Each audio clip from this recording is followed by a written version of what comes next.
Hey guys, and welcome to a brand new video here on HD Pocket. Today we're going to be going over some of the best tournament winning decks in Pokemon TCG Pocket right now for February 2025. Let's get into it. So, starting things off, the first deck that we're going to be taking a look at is a combination of Darkrai EX and Greninja. This is ridiculously busted because you can just be doing a ton of damage every single turn to any of your opponent's Pokemon, whether that be on the bench or the active spot. So the whole point of this is to get Druddigon out in your active spot and then just build the Greninja up on the back and then also have Darkrai on the back as well. Because if you have Greninja and Darkrai out, plus Druddigon in your active spot with its ability Rough Skin, they'll attack your Druddigon, take 20 damage. Whether they knock your Druddigon out or not depends on who they've got in the active spot. But let's say they don't, so they take 20 damage from the Druddigon Rough Skin, and then it's your turn. You snipe a Pokemon with Water Shuriken for 20 damage. You add an energy to Darkrai EX, which is another 20 damage. And then you can leaf out the Druddigon into Darkrai and deal another 80 damage. So that's 140 damage with basically one attack over the course of 2 turns, which is absolutely ridiculous. The only other thing that I potentially would add to this deck is maybe a Rocky Helmet instead of the Potion. Because if you can get the Rocky Helmet on the Druddigon, that's an extra 20 damage, so you're dealing 160 damage instead of 140, and that's knocking out a lot more of the current meta. Now, I've not made this deck. This was used by a tournament winner. Most of these decks were in like tournaments with 500 plus people, so it probably works better like this, but that's just another avenue you could take to deal even more damage without you having to use an attack. So yeah, the deck profile is literally 2 Froakie, 2 Frogadier, 2 Greninja, 2 Darkrai EX, 2 Druddigon, 2 Cyrus. Cyrus is very, very useful in this deck because obviously if you're dealing damage to any of their Pokemon, you could snipe a couple of things on the bench and then just Cyrus them into play and knock them out with Darkrai the next turn, which is why Cyrus is so good with this type of deck. You're of course running 2 Professor Oaks, or Professor Researchers should I say, with 2 Pokeballs. You run 1 Leaf as well just to get Druddigon out for Darkrai. Because if Druddigon's role is done, where it's done enough damage, you then just bring Darkrai and sweep up whatever is in front of you. Also 2 Pokemon Communications as well, just to try and find a Pokemon if you've not really got the good starting hand that you're looking for. It's always useful to have that. And then also 1 Potion as well, but again, it depends on how you play. You might want the Rocky Helmet for more damage, you might want the Potion to heal back a little bit of HP if you're still waiting for a card or something, you need 1 more turn to potentially draw it. But either way, this deck is absolutely ridiculous. It's horrible to go against because most decks in the meta will have a bench. I think the only things that probably stand against this is maybe a Melmetal Dialga deck, because you're not really boosting the bench that much in terms of that deck, because you only really need 1 Melmetal and then 1 Dialga. So that's quite useful. Also, of course, Melmetal takes 20 less damage from attack, so I guess that's the only thing that really goes against it, but no one's really running that deck because Darkrai is just so busted. So yeah, this has won a lot of tournaments. It is absolutely ridiculous. That's the first deck that we're going to be taking a look at today. The next deck that we're going to be taking a look at today is the Magnezone and Darkrai EX combo. Probably the best deck in the current meta right now. They just feed off of each other so well, and that's because of Magneton's ability in Volt Charge. So basically, once during your turn you can take an electric energy from the energy zone and attach it to the Magneton, so you're getting your electric energy from that, and then the rest of the attack is just colorless energy, so you only need the dark energy really, because that feeds Darkrai. And then with Magneton already having that 1 electric energy from Magneton's Volt Charge, you can then just do Thunder Blast or obviously Dark Prison, depending on like what the current situation is. But again, you're still doing the 20 damage from Darkrai as well. Druddigon's still there to deal 20 damage with Rough Skin if you're trying to find the Magnemite or the Magneton or whatever. And you also have the Rocky Helmet in this deck as well to potentially do even more damage. So you're still doing the damage without having to do an attack like the Greninja deck, but you're now also powering up Magnezone on the bench, which obviously can just do a ridiculous 110 HP.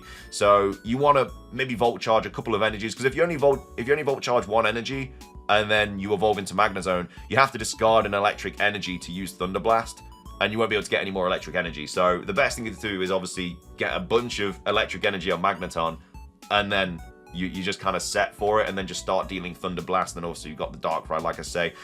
This also is accompanied by 2 Leafs 2 Professor Researchers, 1 Cyrus. Again, I feel like Cyrus should be in any Darkrai deck because you can snipe anything and then you can just bring it to the active spot and deal a ton of damage. Sabrina is also in this deck as well. 2 Pokeballs, 1 Rocky Helmet, and then 1 Giant Cape as well. So yeah, it's ridiculous. Most of the tournament websites have this deck featured near enough at the top, at least in the top 3. Everybody's running it, and why not? It is absolutely busted. It is a ridiculous deck. It is going to be the one until the end of this month when the new TCG set comes out. But either way, that is the Magnezone and Darkrai EX combo. I would love to run this deck, but I've not even packed 1 Darkrai yet, which is really annoying. So I can't run it. So I'm getting battered online because every time I go up against it, I just don't have an answer for it. But anyway, that's the second deck. Moving on to the third deck, we actually have a Charizard Moltres combo. This is actually doing surprisingly well in competitive right now in tournaments and stuff. Again, it's always been pretty nice. The whole situation is just to get Moltres out, use Inferno Dance and power up your Charmander on your bench until it's a Charizard, and then just start dealing 200 damage to everything, because nothing can take 200 damage. No Pokemon card in this game has more than 200 HP. And that's even with the, I mean, even with the Giant Cape, it's still knocking everything out, because I don't think there's anything in the game that has 190 HP. So yeah, Crimson Storm just absolutely batters anything in the game. Shaman also in this deck as well, just to offer a little bit of HP for everything, because it doesn't heal just grass types. It heals every Pokemon by 10 HP every turn. The only problem with this is if your first hand is like Shaman and Charmeleon, you basically lose. You kind of need to see Moltres and Charmander really at the start. But yeah, if you see Shaman, then it's just it's basically just GG's, because you can't really do much from there. But 2 Charmander, 2 Charmeleon, 2 Charizard, 2 Moltres, 1 Shaman. You're also running 2 Professor Researchers, 1 Sabrina, 1 Leaf, 1 Dawn as well. Dawn's very, very useful just to kind of put more energy onto Charizard from your bench. 2 Pokeballs, 2 X Speeds, 1 Pokemon Communication, and then 1 Giant Cape as well. Notice there's no Cyrus in this deck, and that's just simply because 200 damage from Crimson Storm, nothing surviving that, so you don't really need to snipe anything on the bench because you're just destroying whatever active Pokemon is in front of you.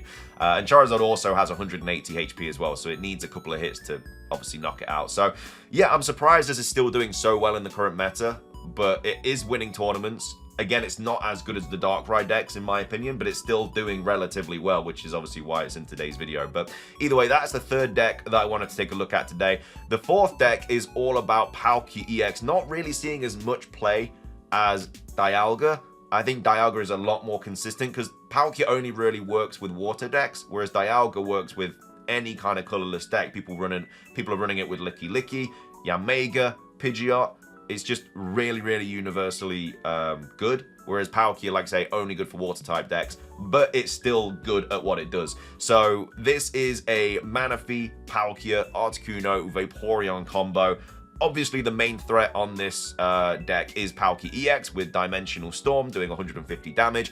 The whole point is to get Manaphy out, start boosting up your bench with its move, getting water energy on either Articuno or Palkia. Doesn't really matter because obviously if you have Vaporeon, you can kind of move energy all over the place anyway. So it doesn't really matter what you really draw, as long as you draw something, you know, as long as you draw Manaphy at the start and then you draw a couple of basic. You could even throw them onto Eevee because it doesn't have to be a water type that Manaphy attaches energy to. It can be anything. So as long as you have Pokemon on your bench, you can then use Vaporeon to kind of move that energy all over the place, and obviously into Palkia, ideally, if you have it. If not, then, you know, I guess Articuno still works relatively well, and then just start dealing loads of damage with Palkia. So that's kind of the Pokemon. And then regarding the trainers and the items and the tools, you have 2 Professor Researchers, 2 Leafs as well to allow you to obviously swap Pokemon out. Nothing in this deck has higher than a 2 retreat cost, so Leaf works very, very well. You also have Misty. Again, you can't really have a water deck without Misty. It's just potentially more energy. Cyrus is also in this deck as well for sniping because of Articuno's Blizzard attack, being able to do 10 damage to the bench.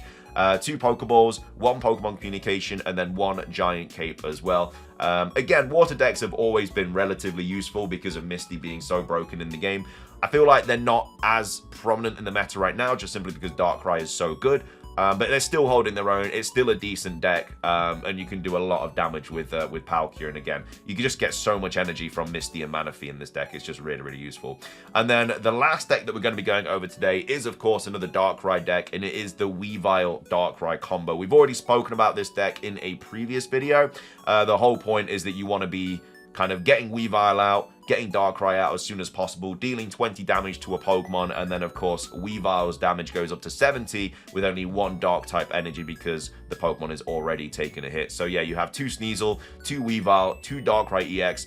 Farfetch'd is also in this deck as well, just because 40 damage from a Leech Slap is really, really nice. You can also attach the Giant Cape to it as well to have even more HP, if need be, because 40 damage from one energy is still really nice. You know, it's only 30 less than Weavile's move, and you have to already have had an damage taken with Darkrai to be able to utilize that move. So, yeah, 40 damage, really nice. Also running 2 Professor Researchers, 2 Leafs, 2 Cyrus. Again, any Darkrai deck needs to have Cyrus in it.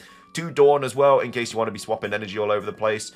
2 Pokeballs, 1 Pokemon Communication, and then 2 Giant Capes as well. Again, Pokemon Tools have absolutely shook up the meta right now, and it's really nice to see.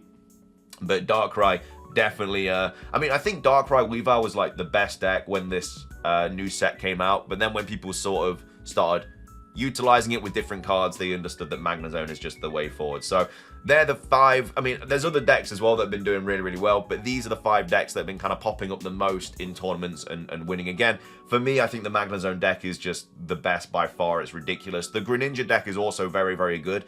But yeah, Magnezone, I just don't think anything can really touch it at the moment. And until this next TCG set comes out at the end of this month, I think that's just going to be the meta for the foreseeable future. But anyway, I hope you guys enjoyed the video. If you did, please do consider leaving a like. Let's try and hit 100 likes. It does really help out. Leave a comment. What decks have you been trying out in Pokemon TCG Pocket? Remember, we do have the... I'm recording this on the 3rd, but I'm pretty sure the Emblem event comes out this week at some point. So obviously, you're going to be wanting to utilize one of these decks for that, just to try and get all the 45 wins. But anyway, thank you for watching. Leave a like, subscribe if you're brand new, and until next time, peace.